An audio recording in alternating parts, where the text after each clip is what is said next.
Hello everyone, how's it going? Swati and Vinayak from the Jam Club, and today we are kickstarting our whiskey review series. And what better way to kickstart this whiskey review with an Indian single malt that comes from the northernmost state of India, Jammu and Kashmir.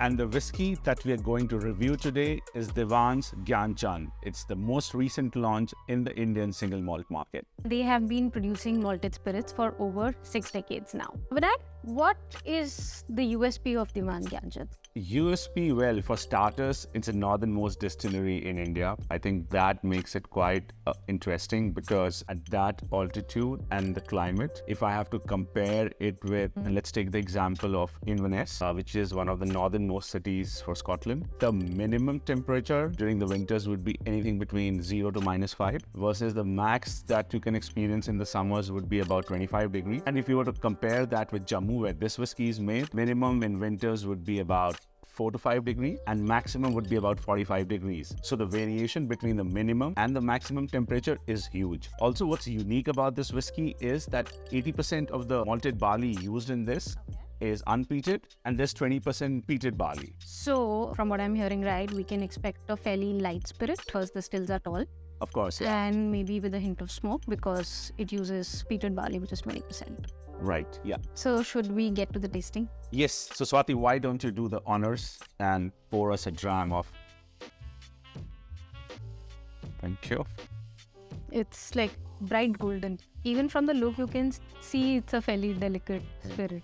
So it's bottled at 42.8% ABV and matured in ex-bourbon casks. And in fact, there's something interesting.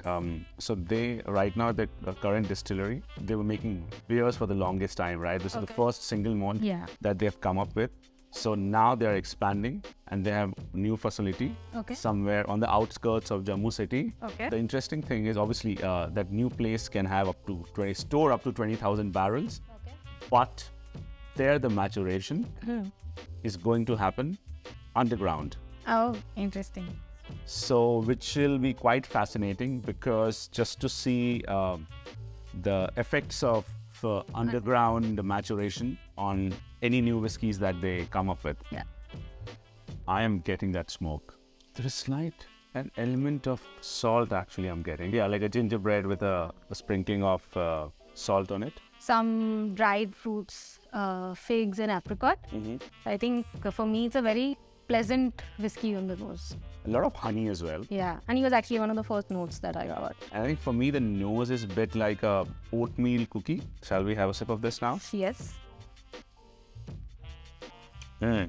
It's a very light whiskey on the palate. I think that's the first thing. But surprisingly, it's very spicy, which I wasn't getting so much on the nose. It's a very creamy texture. And the spiciness is something, as you mentioned, unlike what you get on the nose. There is a lot of cinnamon. Also, I'm getting like an aftertaste of mint, which is something that's very refreshing. I'm getting a bit of toffee and also nougat sort of a note. I'm getting a bit of oak as well now. Whiskey, the spectrum of the flavors that you're getting. On the nose, you're getting smoke, saltiness.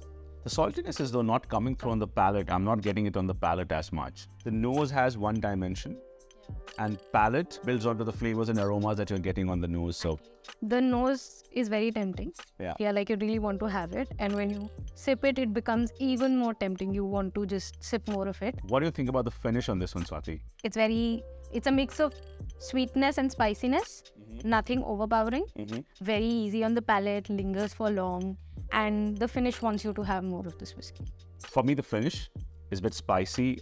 You get that tingling white pepper. Along with a bit of cloves on it. And all of it blends with a honey caramel sort of a sweetness on your palate. And it's quite drying as well.